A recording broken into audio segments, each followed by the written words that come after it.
నమస్కారం సుధీర్ సార్. నమస్కారం.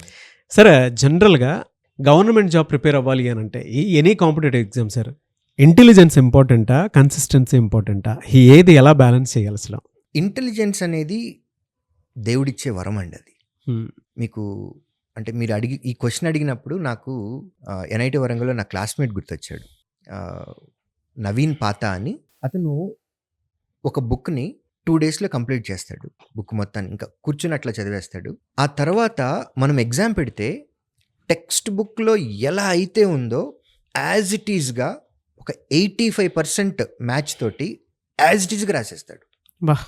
నేను నా లైఫ్‌లో చూసినటువంటి అంత ఐక్యూ లెవెల్స్ ఉన్నటువంటి పర్సన్ నా లైఫ్‌లో నవీన్ పాతా. ఈ వీడియో గనక ఎక్కడన్నా ఉంటే చూస్తే గనక Naveen పాతా please do call me. అంత వండర్ఫుల్ పర్సన్. అది ఒక వరం అండి. అది అందరికీ రాదు. కొంతమందికి ఐక్యూ లెవెల్స్ ఉన్నా సరే డిసిప్లిన్ ఉండదు. కూర్చొని చేస్తే అయిపోతుంది. ఐక్యూ లెవెల్స్ ఉన్నవాళ్ళు కాంపిటేటివ్ ఎగ్జామ్స్లో కనుక ప్రిపేర్ అవుతున్నట్లయితే ప్లీజ్ డిసిప్లైన్గా ఉండండి. మొదలుపెట్టిన పని పూర్తి చేయండి. మీరు సక్సెస్ చూసేస్తారు. మీకు అసలు తిరిగే ఉండదు. మధ్యలో ఆపద్దు. మధ్యలో ఆపకుండా పనిని పూర్తి చేసేయండి. కొంతమందికి లో ఐక్యూ లెవెల్స్ ఉంటాయి. మనం మిస్టేక్ కాదండి, అది మన తప్పు కాదు, అమ్మా నాన్న తప్పు కాదు, దేవుడు ఇవ్వలేదు మనకంతే. మనం ఏం చేయాలి మనం సక్సెస్ కోసం అని అంటే మనకి కన్సిస్టెన్సీ ఇంపార్టెంట్. ఏ జనరేషన్ వాళ్ళకైనా సరే ఇప్పుడు ర్యాబిట్ అండ్ టార్టైజ్ స్టోరీ తెలుసు. ర్యాబిట్ అండ్ టార్టైజ్ స్టోరీ తెలుసు. ఈ స్టోరీలో విన్ అయింది ఎవరు నాగరాజు గారు? టార్టైజ్ విన్ అయింది. టార్టైజ్ ఎందుకు విన్ అయింది? కన్సిస్టెన్సీ. అది స్లోగా నడుస్తూ ఉంటుంది, అది ఆపలా. అలా నడుచుకుంటూ వెళ్ళి first destination end point touch అయింది టార్టైజే. ఈ మోరల్ మీరు అడిగిన క్వశ్చన్కి మనకి చిన్నప్పుడే చెప్పేశారు. కన్సిస్టెన్సీ ఉండాలి. మనకి ఇంటెలిజెన్స్ లేదు అని అనుకున్నప్పుడు దాన్ని ఓవర్కమ్ చేయాలి అని అంటే వీ షుడ్ హ్యావ్ కన్సిస్టెన్సీ. ఈ మధ్య గ్యాప్లో మనకి ఏదైనా హడిల్స్ వచ్చినాయి అని అనుకుంటే ఎప్పటికప్పుడు మనల్ని మోటివేట్ చేసుకుంటూ, ఆ మోటివేషన్ మన వల్ల కావట్లేదు అని అంటే పక్కన ఇంకొకళ్ళు హెల్ప్ తీసుకొని మోటివేషన్ తెచ్చుకొని కన్సిస్టెన్సీ బ్రేక్ అవ్వకుండా చూసుకోవాలి. ఎప్పటి వరకు? Till we reach our destination, till we reach our goal. కాబట్టి ఇంటెలిజెన్స్ ఉన్న వాళ్ళకి డిసిప్లిన్ ఉండాలి. అది లేనటువంటి వాళ్ళకి కన్సిస్టెన్సీ కంపల్సరీగా ఉండాలి. ఉంటే గనక ఈ 2 కేసెస్లోనూ సక్సెస్ చూడొచ్చు. ఓకే. మీరు ఒకసారి చదివారు, అర్థం కాల, రెండోసారి చదవండి, ఇంకొంచెం అర్థమవుతుంది. మూడోసారి చదవండి, ఇంకా బాగా అర్థమవుతుంది. 10 ఎగ్జాములు రాశారు, మార్కులు రావట్లా, ఇంకొక 10 రాయండి, ఇంప్రూవ్మెంట్ ఉంటుంది. ఇంకొక 10 రాయండి, ఇంప్రూవ్మెంట్ ఉంటుంది. సో ఇంటెలిజెంట్ పర్సన్ ఒక్కసారి చదివితే నార్మల్ పర్సన్ 2 సార్లు చదవాలి. లో ఐక్యూ లెవెల్ ఉన్న అతను 3 సార్లు చదవాలి. ఇంటెలిజెంట్ పర్సన్ ఒక 20 ఎగ్జాములు రాస్తే మనం 40 రాద్దాం, మనం 60 రాద్దాం. ఎప్పటి వరకు రాయాలి? వాళ్ళతోటి మనం డి అంటే డి అనే మార్కులు వచ్చేంత వరకు రాయాలి. ప్రాక్టీస్ తోటి వస్తుంది.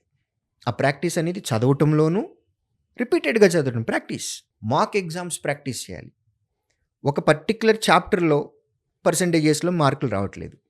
పర్సంటేజెస్ చాప్టర్ మొత్తం 2 సార్లు చేద్దాం, 3 సార్లు చేద్దాం, 4 సార్లు చేద్దాం. ఎప్పటి వరకు చేయాలి? పర్ఫెక్ట్ అనే ఫీలింగ్ వచ్చేంత వరకు చేద్దాం. ఇది కన్సిస్టెన్సీ. ఆపకుండా చేయాలి. మనం అనుకున్నది మనకు వచ్చేందుకు చేయాలి. అలా చేస్తే కనుక అందరికీ ఉద్యోగాలు వస్తాయి. సో ఫస్ట్ మనం అనలైజ్ చేసుకోవాల్సింది మనకి ఇంటెలిజెన్స్ ఉందా లేదా. ఉందా? డిసిప్లైన్డ్ వేలో వెళ్దాం. మన ఐక్యూ లెవెల్స్ కొంచెం లో ఉన్నాయి, కన్సిస్టెంట్గా వెళ్దాం. టైం పట్టొచ్చేమో, ఓపిక పడదాం. Tortoise and rabbit story. Yes, time పడుతుంది, ఓపిక పడదాం, గివ్ అప్ ఇవ్వద్దు, సెల్ఫ్ మోటివేషన్ తెచ్చుకుందాం. ఏదో ఒక రోజు ఒక 2000 3000 మంది ఉన్నటువంటి ఒక హాల్లో, ఒక పెద్ద ప్లాట్ఫామ్ మీద మన అమ్మా నాన్నని స్టేజ్ మీదకి తీసుకొచ్చి మన సక్సెస్ తాలూకా ఒక మెమెంటోని వాళ్ళ చేతికిచ్చి వాళ్ళకు ఒక శాలువా కప్పి 3000 మంది జనాల మధ్యలో వాళ్ళ కాళ్ళకు నమస్కారం చేసి వాళ్ళ బ్లెస్సింగ్స్ తీసుకుంటే ఎంత బాగుంటుంది. అది ఆ స్టేజ్కి వెళ్ళాలి అని అంటే కన్సిస్టెంట్గా వెళ్ళాలి. మధ్యలో గివ్ అప్ ఇవ్వద్దు. Try again till you reach your goal. You will see the success. నాకు తెలిసి కన్సిస్టెన్సీకి ఇంత పెద్ద క్వాలిటీ బెస్ట్ ఎగ్జాంపుల్ ఏది కనిపించదేమో. అంటే మీరు చెప్పిన దాని ప్రకారం నిజంగానే టార్టాయిస్‌ను ర్యాబిట్ స్టోరీ చిన్నప్పుడే మనకి దానికి సంబంధించినటువంటి ఒక బలమైనటువంటి గుర్తు వేయటం కూడా జరిగింది. బట్ ఇప్పుడు మీరు చెప్తుంటే ప్రతి స్టూడెంట్ దాన్ని ఖచ్చితంగా ఫాలో అవ్వాలి ఇంకంతే. ఇంటెలిజెన్స్ అనేది ఇట్ ఈస్ ప్యూర్ ఎగ్జామ్‌లో గాడ్స్ గిఫ్ట్. ఎగ్జామ్‌లో టైమింగ్ వరకు పనికొస్తది కానీ బట్ కన్సిస్టెన్సీ అనేది కంప్లీట్ డిసిప్లిన్ మోడ్‌లోకి తీసుకొని వెళ్తది మనిషిని. మీరు ఇందాక మాట్లాడేటప్పుడు నాకు అది బాగా నచ్చింది సార్. ఇంటెలిజెన్స్ ఉండేటువంటి పర్సనాలిటీకి డిసిప్లిన్ ఉంటే దేన్నన్నా క్రియేట్ చేయగలుగుతారు. కానీ వాళ్ళ దగ్గర డిసిప్లిన్ పెద్ద ప్రాబ్లమ్. కన్సిస్టెన్సీలో ఉండేటువంటి వాళ్ళకి డిసిప్లిన్ ఆటోమేటిక్‌గా ఉంటది. అందుకే వాళ్ళకంటే కూడా వీళ్ళు ఎక్కువ రీచ్ అవ్వడానికి అవకాశం ఉంటుంది.